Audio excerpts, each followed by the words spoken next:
Blue skies means fun days. Helping skydivers with tips and techniques about safety, training and fun jumping from those who know.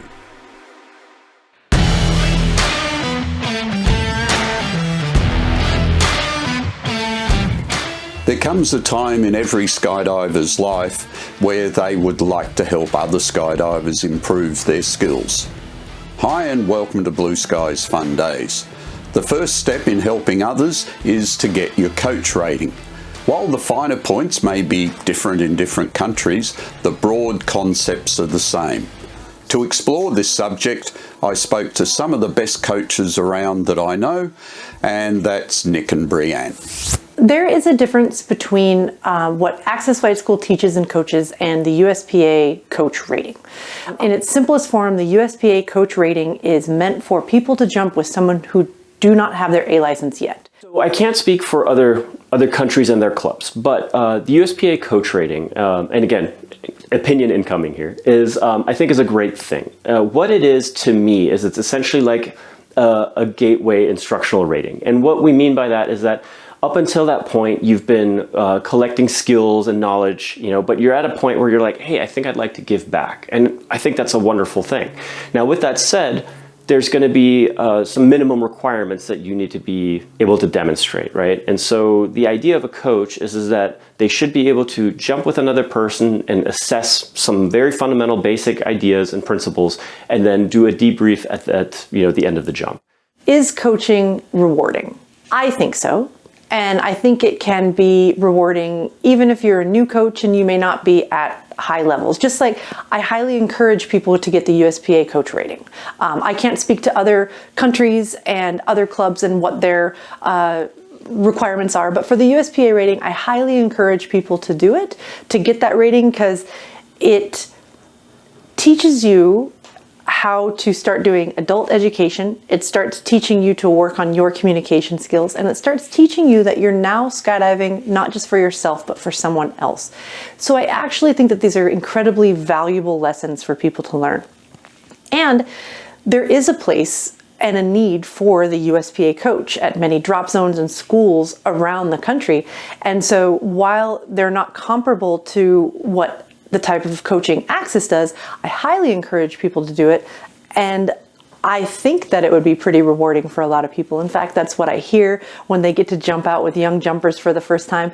But I think everybody's going to have a different experience. But yeah, I highly encourage it, and I think it would be great. What Nick and I teach at Access is everything that we teach, we have competed in at a high level or at a world level.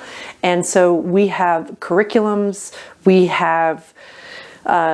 get into things very, very deep diving on the performance of whatever discipline it is to a higher level. That whether that be, hey, my landings aren't good, I'd like to make them better, to, hey, right now my landings are all right, but I want to learn how to swoop and compete and take it through the gates over the pond, versus I want to free fly and how can I increase my VFS point average up several points. So they're not really comparable, even though the names are the same. What you have to do to become a USPA coach is you actually have to reinvest into the sport and into your own understanding. So whereas a lot of people kind of maybe ignore, for example, reading the Skydiver's information manual, right? Well, if I want to become a coach, I have to become better acquainted what materials are actually in there. So hopefully that actually also helps elevate your understanding and knowledge of what safety practices we should be doing, right? And so it's not that once you get your USPA coach rating that you're going to be this amazing coach, right? What it really is just an understanding of, I am now jumping with the intent of going there to better someone else, right? It's not to say that you're not going to learn anything during that process, but your entire focus really is now about someone else. And that's a very, very big shift in the mentality of what the skydive is now about. And you're taking on a little bit more responsibility, right? Not as much as an instructor would, but there certainly is some more responsibility in terms of making sure that these skydives are safe and successful. In my opinion, what makes a good coach is when the student comes first. We need to put the student's needs ahead of our own. I don't see that a lot of times at certain levels, meaning it's like, nope, I have this agenda, this is what I want to teach, and I think that's important, but I think knowing what the student needs is, again, putting them first. I also think that sometimes the job of a coach is to tell the student what they need as well. There's sometimes the student has an idea of what they want or what they think they need, and I think the coach needs to tell them this is actually what you need. Usually if it's involved in like a safety type specific thing. But I do believe that what makes a good coach, someone who puts the student and the student's needs ahead of their own. I think I'd first like to differentiate the difference between, like, for example, a USPA coach and a sports-specific coach. And maybe we should even use a different word like trainer just to differentiate the two.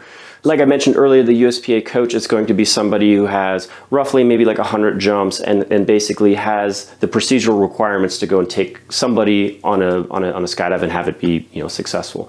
But they may not have a lot of tools that are technique specific to either for themselves or to maybe relate to a student that might clean up a performance aspect, like maybe it's leg turns or tracking or whatever you might pick. So what we do, even though we kind of call ourselves coaches, it's not at that 100 jump level. Like what Brianne and I have done with Access is we've gone to world championship competitions, we've done very well for ourselves, and we take that information, understanding like how do I perform better, and use that information to help other people raise their level of performance. So again, a very big difference between the coach rating and a sports specific coach or trainer, perhaps, if we want to use that word. I have definitely found that there's a lot of things that I feel very experienced in, but the more I coach it, the more different questions on that same subject come from different angles. It allows me to expand my knowledge of something that I already felt like I knew pretty well. So I do believe that when you teach something, you also begin to gain more knowledge of that. I think you gain more perspective as well, and understanding that, oh, this is why someone's always confused with that, because we all have our own different journey, something that we found easy and something that we found challenging. And everybody in their learning progression will find something that they grasp pretty quickly and something that they struggle with. What we can't ever predict is what that's going to be for each person. But I think when you're kind of teaching, and the more you teach, the more you can start understanding different people's perspective and experiences, and understanding, oh, this is why that's challenging for some, or maybe this is why that was hard for me or easy for others. And hopefully you can take that knowledge and move it on into other things and make you a stronger teacher. But definitely the more you teach something and the more you're around a subject as well, the more knowledge on that subject you're going to gain. I think the motivation or reason why somebody becomes a coach is going to be very personalized, very individual, right? And so while yes, you have some minimums that you should demonstrate through, the club that's asking for it, be it 100 jumps or a certain amount of time in the sport, you most certainly should be checking those boxes. But I think if you want to be effective, you should be doing more than that, right? Whether it's doing additional tunnel time, that's obviously not required, but it's going to make you better, right? And also maybe specializing for a little bit in a specific type of jumping, right? It's like, hey, if I'm going to be doing a lot of load organizing that involves me to fly in my belly, well, maybe I should go ahead and maybe do even like a low-level four-way team or something like that, or maybe we go in a tunnel, do some more four-way, and just better our own skills. Because in my opinion, the less you have to focus on your own body flight, the more my bandwidth opens up and the more I can focus on the student, right? But if I'm so internalized thinking about like, okay, what are my legs doing? There's no way in hell that I'm going to notice what the other person's doing. So I think the bare minimums are good, right? There has to be a standard somewhere, but then I think if you want to be good at this and if you want to be an effective coach, definitely working on your personal performance is going to help in that pursuit. Me and Nick are both career educators, basically. We are career skydiving coaches. It is very rewarding, and there's many reasons why it's rewarding, but I think there's a couple things. I really like being able to be part of different students' journey, working with them over the years. But I also think it's really nice when someone didn't think something was possible and you're able to break down how it is. Because a lot of times when we're young jumpers in the sport, we aspire to many things. And I think one of the hardest things when we're a young jumper is to be patient, or maybe, oh, I want to do that. That guy's landings are really cool. That person looks awesome in the tunnel. This person can free fly really well. This four-way team goes really fast. And there's so many things that young jumpers aspire to, but they don't always necessarily know how to go about doing it. So it's really nice for us to be able to be like, hey, that's really cool. that you want to go to a world championship, and it's possible. Here's how you break it down. So it is really rewarding, in my opinion, to show someone sometimes the path. Sometimes I'm on the path with them, or sometimes I can just be like, no, it's completely achievable. It just has to be broken down into these parts, and this is how it has to be done. One of the things that I really enjoy is when I actually get to work with the same person over a period of time. While we do get walk-up business quite frequently, and we'll work with somebody on either getting them recurrent, or we might help them with a landing or something like that, what I find most rewarding is when I get to see somebody's progress for years. That's really, really enjoyable to me. So because we're actually on that journey with them, and we're also invested in their progress. And there's nothing more rewarding to me that when I get, for example, a text message of somebody showing me a video of their landing or something like, years later, and they're just like, oh, check it out, I've been working on this. And, I kind of sometimes still get goosebumps when that happens. I'm like, this is so cool, right? And so to see how people progress, to know that we're invested in that, it just, I think, makes for a much more rewarding experience than just to see somebody like another number coming through the door, hey, give me my money, here's your check, here's your sign off, get out of here, right?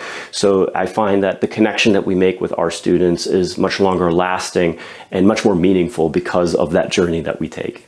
This is a sport of passion, and so it's really fun to work with a community that is here because they want to. And I think that's a little bit different than maybe some other teaching professions out there. I think skydiving, specifically the fact that we get to teach skydivers, is we're teaching people who want to be here, want to be a part of this activity, and this is their recreation. So there is something to be said about kind of how they approach it. It's meant to be fun, and so because of that, it's very fun and rewarding. A good coach, and the fact that the word good is in there makes it obviously very subjective. So I have found for me that I actually have a particular demographic that I work with very well. And there are some people that I don't work with very well. And what I found is that if I ultimately have to turn into a person that I don't like, or that I have to basically, to reach somebody, I have to turn into somebody that I just don't want to be, I find that the coaching experience is not going to be as effective, right? So I think in general, I have the ability to reach and work with a large demographic, but I'm not going to reach everybody. I think that's the big thing, is that some people like to be coached in a different way, and so what might be considered good for one person might not be good for another. So I do think there are going to be maybe some metrics that we could look at in terms of like, how well do you communicate, right? How well can you empathize with somebody? Those are all obviously going to be very good characteristics that might help build a rapport and help level with somebody. But like I said, there are still personalities and maybe some social aspects that might be in there as well that may make it click for somebody and maybe not, right? To be a good coach, I think first and foremost, you have to have the skills necessary to perform a certain act or function, right? And then you need to be able to demonstrate those things, and then you also need to be able to teach them. And I think those are all very different things. And so just because somebody is, for example, a world champion in something, that doesn't automatically equate that they're a good teacher. And so, again, they have a really good important part of it, right, which is the performance side of things, but then again, how do I relay that information? First of all, having the information and having performed it yourself, which is obviously a big important puzzle piece, but then the others is how do I transmit that information to somebody else? And again, also in layers that is appropriate for the person. Again, not everybody wants to be a world champion, and we shouldn't train everybody as such. We certainly can, but I need to match their level of enthusiasm and the amount of energy that they want to put into it. I need to match that, not immediately try to say like, well, we need to go ahead and do more than that necessarily, right?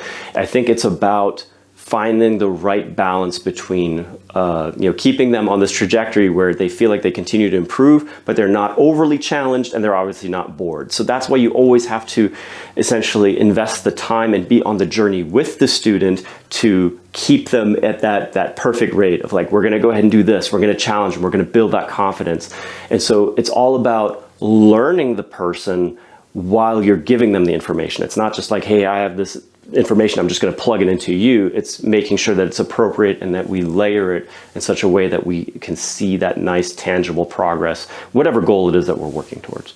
Part of the reason I encourage a lot of people to get the USPA rating, even though it doesn't require a whole lot of jump numbers, but it is one of the first steps, in my opinion, where people start sort of reinvesting into this sport. And what I mean is, I understand that it's an expensive sport and they've already invested a lot of money to get to that point. But what I mean is they're there for their own personal education, and now they're continuing to work on their personal education, but now in the light of educating someone else. And I think that that is a good accomplishment. It is the first gateway rating, if you will. If you want to become an AFF instructor or a tandem instructor, you're going to need the coach rating. But I think it's very important to start learning the valuable lesson that if you are going to coach, you are no longer just jumping for yourself. You're jumping for someone else. So one of the things that has been brought to our attention in terms of like a question is like, hey, are you guys adaptable in terms of like how you teach? And I would say absolutely. You know, I don't necessarily believe in the different learning types, meaning there's some people that claim to be more visual learner or more auditory or whatever. I think people certainly have maybe a preference, but I think what it is that we want to make sure that we build the best possible model in terms of like, what is it that we're trying to achieve and how are we going to do it? And so I really put a lot of effort and time into prep, which I think is very important. So that way we all have the correct idea in terms of what we're trying to achieve and understand the metrics involved in that. So with a proper model in place, then we actually have essentially accountability. We can say like, hey, this is what I was supposed to do. Here's how I executed it.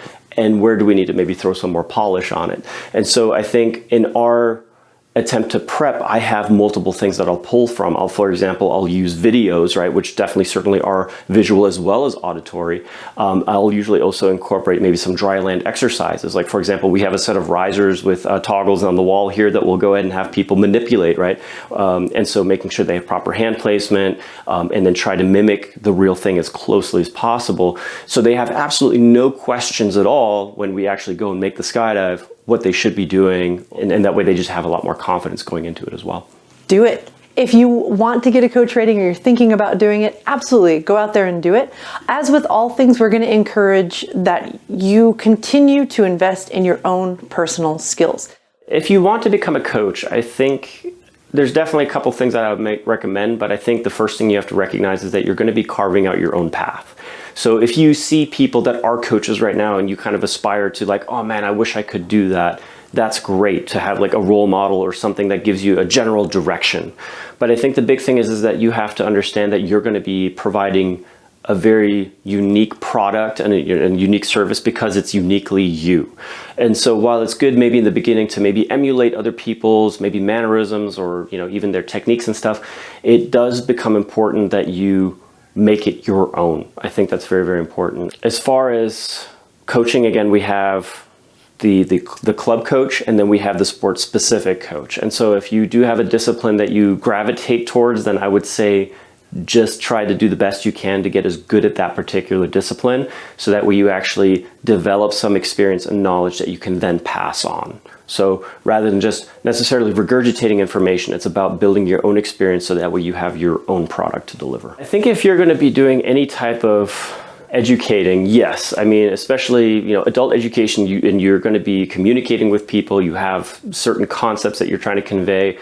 I think you should definitely take an interest in the different methods of communicating, right? So like, again, I'm always trying to kind of read the people that come to me in terms of like, well, does this person already have some experience, right? Can I just maybe delegate some things to them? Or does this person need more hands-on experience and I can actually coach them through something? So there's many different approaches in terms of the teaching that really depends on who's in front of you. And so the more options and tools you have, obviously the better. But I think you need to have some form of education within that to understand what method to apply. But the train the trainer stuff, again, I can't speak for other countries, right? Or like how other clubs, how they do it, because again, I've kind of specialized more within what the USPA does and stuff.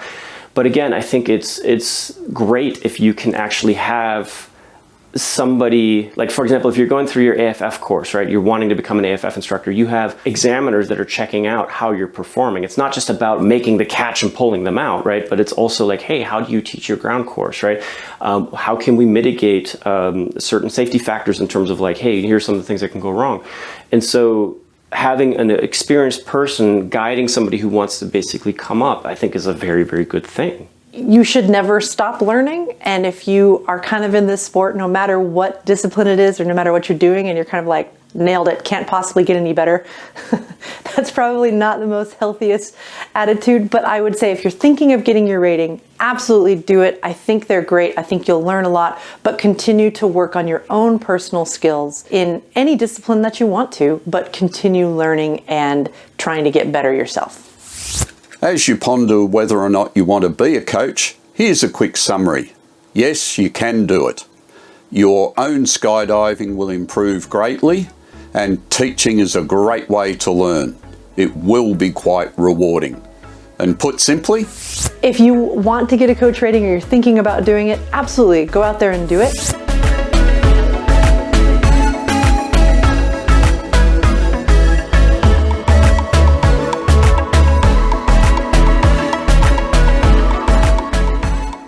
for more tips and techniques, click subscribe.